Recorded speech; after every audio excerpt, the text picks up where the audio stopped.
Good morning, everyone. Before I get started, I do have a guilty confession, and that is this is essentially the same presentation that was given at BPI Europe in the spring. So if you saw me in Amsterdam and you have a tendency of getting hangry, you might want to slip out the back and get an early start on lunch. But without further ado, I am talking about Asimov's CHO Edge platform, which is a new biologics system based on CHO to make antibodies, multispecifics, what have you. And we are a company that is interdisciplinarian. About 50% of us are wet lab bench scientists, work here in Boston. And the other half are computational folks with a lot of expertise in modeling and machine learning. So when we bring these disparate technologies and expertises together, what we've been able to do is to really bring this new holistic and advanced capabilities around cell line engineering. And while I'm focused on the CHO Edge platform today for making biologics, it's important to tell you that, our vision is beyond just making better CHO cells and improving antibody productivity, but thinking how we can bring rational engineering across a wide swath of different therapeutic modalities, and eventually, ultimately, anywhere engineering a living cell has relevance.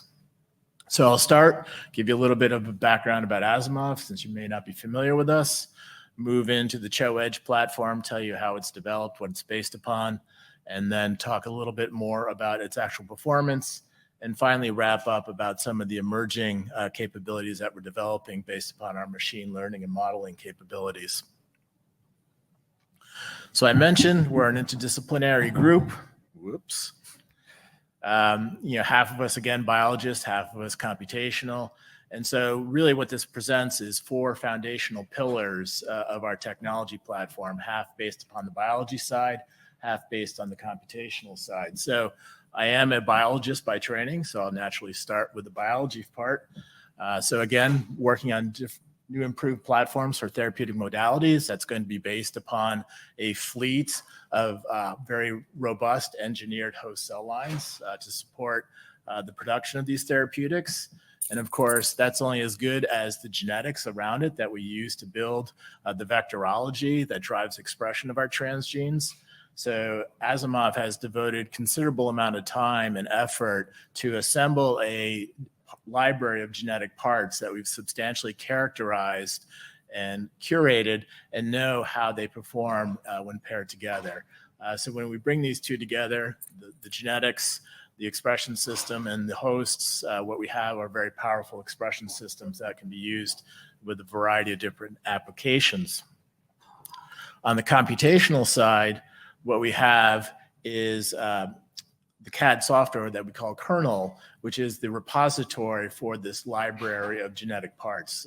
It's really the interface that the scientists, whether it's the Asimov scientists or scientists in your own labs, should you in-license this technology, use to interface all these genetic elements, simulate their performance, and build vectors to drive expression of your gene of interest. And the last piece of this is the modeling capabilities that we have. And we harvest a ton of data with each turn of the R&D cycle using multi-omics approach to really gain a very in-depth understanding of the metabolism and the physiology of our host systems. And with each turn of the crank, all of that data is fed back into our models to further iterate and constrain them further to make them more predictive. So as a company, we're relatively young, just a few years in to our existence, but the promise of the technology has been well recognized by the investors. We're very well capitalized with a very large Series B at the end of last year, total raise of over $200 million to date. We have recently launched the CHO Edge platform for commercial applications for clients, and that has taken off exponentially with a lot of interest. I already have over 30 partners signed, but not only in the CHO Edge space, but also with some viral vector interest as well, which I won't get into that much today. Because of the interest, we're growing pretty rapidly from an employee headcount, over 90 at this point, and we're just down the road in a brand new office and lab space in the Fenway area of Boston. So probably skip over this slide. I've already mentioned it. We're not just focused on CHO, viral vectors, tissue-specific promoters, and also RNA are areas that we're currently focused on. But to get now into the details of the CHO Edge platform, where we started was with a CHO K1 cell line, the native CHO K1 that has been sort of taking over the industry, so to speak, from a CHO Biologics perspective after years of relying on DHFR deficient mutants. We brought the CHO K1K host into Asimov, acquired it from the ECAC consortium, brought it to the lab, engineered a GS knockout so that we could use the glutamine synthetase expression system, characterized the resulting knockouts, and created a very robust host that we then sent to Charles River for GMP cell banking and all the appropriate ICH guidances for testing around sterility, identity, and safety. So that host is the starting point for us, as well as for any clients that in-license our technology. And we specifically screened for robust growth, productivity, and other desired phenotypes. So this is just representative data from one of the engineered cell lines. We typically see in a standard fed batch process with no optimization and off-the-shelf commercial media in the range of 25 to 35 million cells over a 14-day fed batch, sustaining high viability throughout. The second pillar of the technology platforms is that library of genetic parts that I mentioned. So we have assembled thousands of different genetic elements ranging from native sequences to fully synthetic and to everything in between. And so these span promoters, UTRs, introns, polyadenylation signals. And we've characterized the performance of each one of these elements individually to understand, when placed in an expression vector, how they're going to regulate and perform for gene expression. And what you can see across this library of parts is that we have a design space for expression that's several orders of magnitude. Now, I'm talking about a CHO Edge platform, so you're wondering, well, why on earth would you be interested in that broader range of expression? Aren't you going to try to maximize productivity? And that's true. So certainly for the CHO Edge platform, we focus on those elements that drive maximum productivity within a fairly narrow bandwidth. However, we're also working in viral vectors where inducible systems want to titrate different viral proteins to various levels.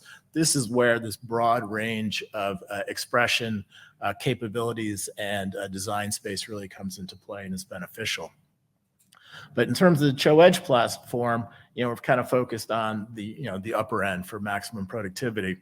And ultimately, once we've constructed the vectors with these elements, they're then delivered into the CHO K1 host using a proprietary hyperactive transposase system that Asimov has developed. So probably with this audience, don't really need to go into any background on transposases, but suffice to say the transposases deliver individual copies of our genetic payload across the genome such that we get high copy number, high productivity, and high stability for these loci that the transposases preferentially integrate into. Now, moving on to the computational side of the Asimov Technology Foundation, this is kernel. This is what we interface, as I said, with our genetic library parts. It's how we assemble and simulate expression from our vectors, and will be ultimately the interface, as I mentioned, for the scientists to evaluate different expression cassettes and how we're going to drive expression of the transgene. And I'll speak to this a little bit more in terms of the simulation and driving different ratios of expression and why we feel that's important. The other parts of kernel is a codon optimization algorithm, which is something that we investigated early on. You guys are probably all stifling yawns at this point. Codon optimization has been around a long time, but we did ask the question as to whether this is an area that, as an industry, we've solved and there's really no upside or room for improvement. So what we did is we sent a fluorescent protein sequence to 5 independent third-party vendors for codon optimization services, got back about a dozen sequences, and evaluated their expression internally. And what you can see is that there is indeed one third-party vendor that does a reasonably good job of optimizing sequences. In contrast, there's a lot of really poor performing optimization algorithms out there. So we decided at Asimov a while back to see if we could use our machine learning and AI expertise to develop a superior algorithm, which we believe we have done, which is shown here on the right, just three model examples where we compared the performance of the Asimov optimized sequence to the lead third-party vendor sequence. And what you can see is in some cases, we're on a par, there's no advantage. In other cases, modest, just actually very substantial advantages for using the Asimov codon optimizer. And this is only three examples. We've done this multiple times, many times over with a head-to-head comparison. And we've never seen an instance where the optimal third-party vendor that we identified outperforms the Asimov algorithm. So this is one of the advantages of accessing the Asimov technology. The other is similar to what I just described for codon optimization.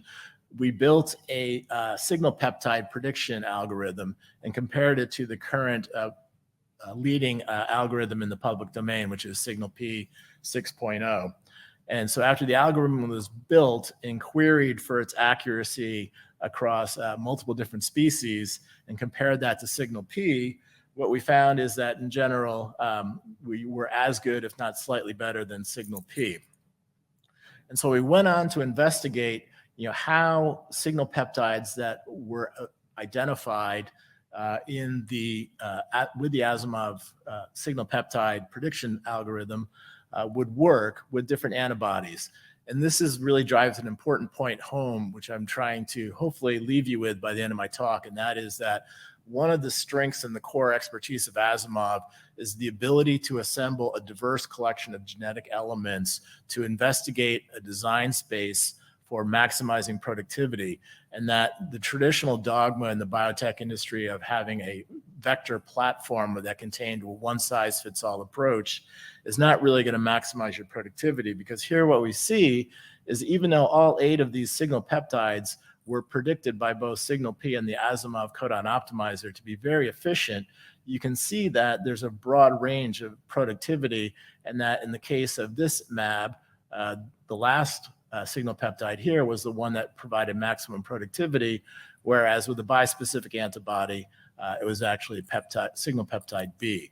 So this is one of the approaches we take as we develop a panel of vectors to interrogate expression of any new transgene, is we try different promoter elements, different UTRs, vary chain ratios, and also focus on different signal peptides to maximize productivity. So the final foundational piece of our technology platform, again, is this kernel software, which enables us to simulate chain expression. So again, we are trying to test a broad design space of chain ratios for different antibodies or multispecifics, where we vary the expected productivity of the different chains based upon our previous characterization of the genetic elements that are driving these different chains. And so we've been able to create this broad design space here, where literally we can explore chain ratios between 9:1 to 1:9 between the heavy and light chain. Now, we typically don't operate on those extremes. It just shows you that we have the capability of doing that with our vectorology and really explore a broad range of ratios between the heavy and light chain, or alternate, and as well as different ratios of selection stringency based upon how much of the glutamine synthetase is being expressed. So this is another key aspect of our platform. And really where I think this comes true to really prove the point that this is important to explore the variability in chain ratios is with these 4 different mAbs that were all inserted into the same 6 expression vectors intended to drive varying ratios of chains. So dark blue represents the maximum productivity, and as you fade to light blue and ultimately white, you're talking about lower and lower expression of each particular chain relative to the other. And the same with the glutamine synthetase, as you can see here. And so the take-home message is, again, that you don't see a one-size vectorology driving maximum productivity with these different antibodies.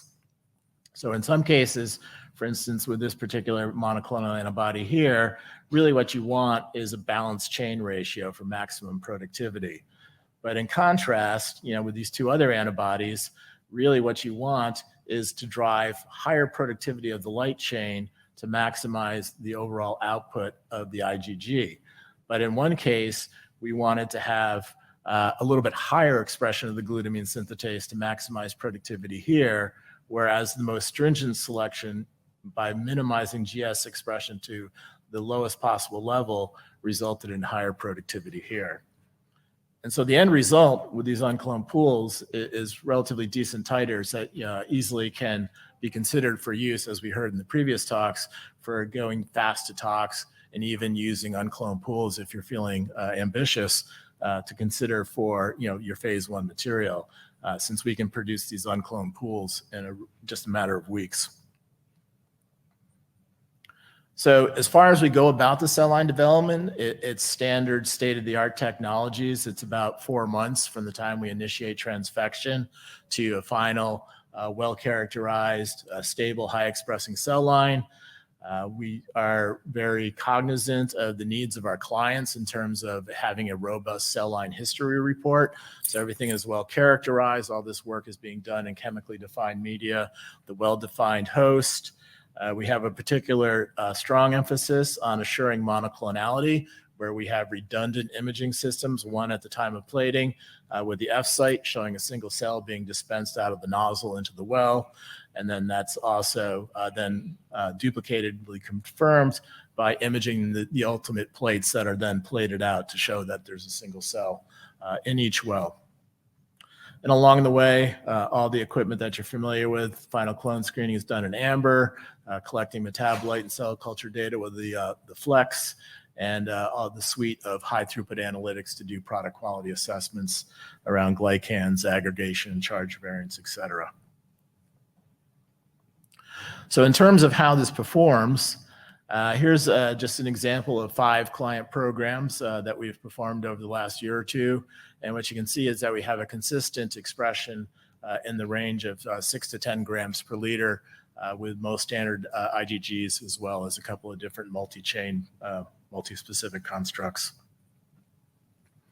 The other aspect of this technology and the importance of designing or evaluating a broad design space for the vectorology and chain balancing really strikes home here when we're talking about using multi-chain constructs, where you have, as we've heard from other talks, a potentially large percentage of your product being the undesired heterodimer or homodimer.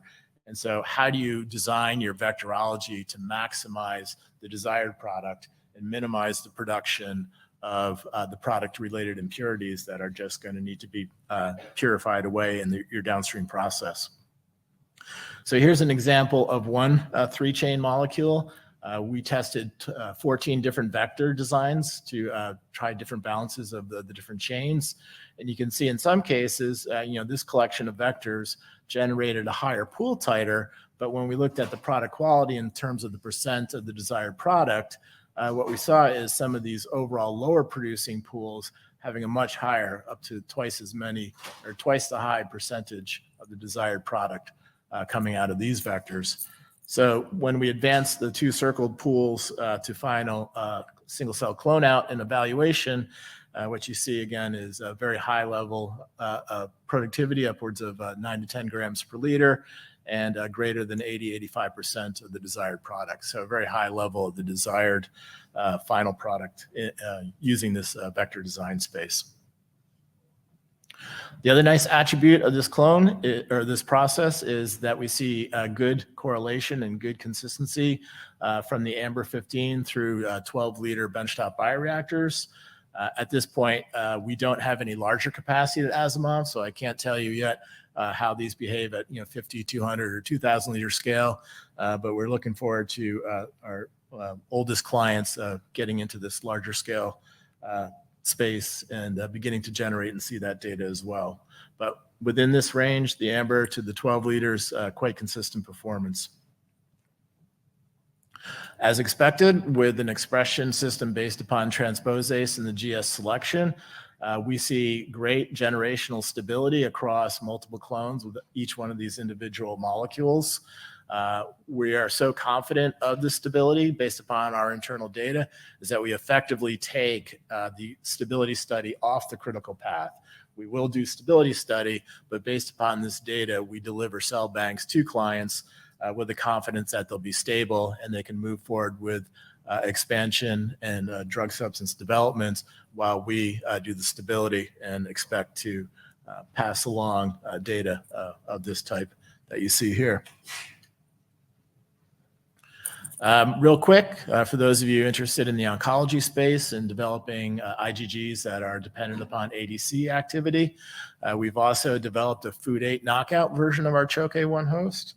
And what you can see is that with the engineering, the resulting glycans on the IgG are as expected, absent in fucose. And when put into in vitro ADCC activities, you see the expected 10-fold increase in potency. And the other nice thing is that with the engineering, we really didn't take any hit relative to the original host in terms of productivity. So just in the last 2 or 3 minutes that I have left, I just want to wrap up and talk about the modeling aspect of our capabilities of Asimov and how we're beginning to bring them to bear. And so I mentioned we harness a ton of data all through our R&D cycles using RNA-seq, metabolomics, as well as some proteomics as well, to gain a better insight into the performance of our host during the process. And so at this point, what we've developed is a metabolic model for our CHO host in our platform media that we've begun to use and to iterate to identify process optimization opportunities. And so early on, based upon our learnings from the model, is we were able to identify 3 media components, 2 in the basal feed, 1 in the feed itself, basal media and 1 in the feed, that when we changed the levels of those, resulted in a pretty consistent 25% increase in productivity, as also reflected in increase in biomass with these 3 different model cell lines that we applied them to. So with that model, this is another emerging technology and platform that we're offering clients, is the opportunity to use these models to further develop and enhance the process that we are developing. So with that, I'll wrap up and just reiterate what I've told you. We have a very robust CHO-K1 GS knockout host cell line that routinely delivers 6 to 10 grams per liter. We have a focus on doing this as agilely and fast as possible to deliver clients the cell lines roughly within 4 months of transfection. And you can do this either one of 2 business models. One is we will do cell line engineering at Asimov for you as a fee for service, or alternatively, if you have the interest, you can in-license all this technology, the host, the genetic parts library, the kernel CAD software, and do the work in your own labs. What I find fascinating after working for years in this space is we're so confident in our platform that if you bring to us a standard IgG format, we can guarantee you 4 grams per liter or greater. And if we don't hit that milestone, the cell line's for free. Happy to take any questions as time permits, but also would just like to emphasize that some of my colleagues are available in booth 301 if you'd like to learn some additional details. So thank you for your attention.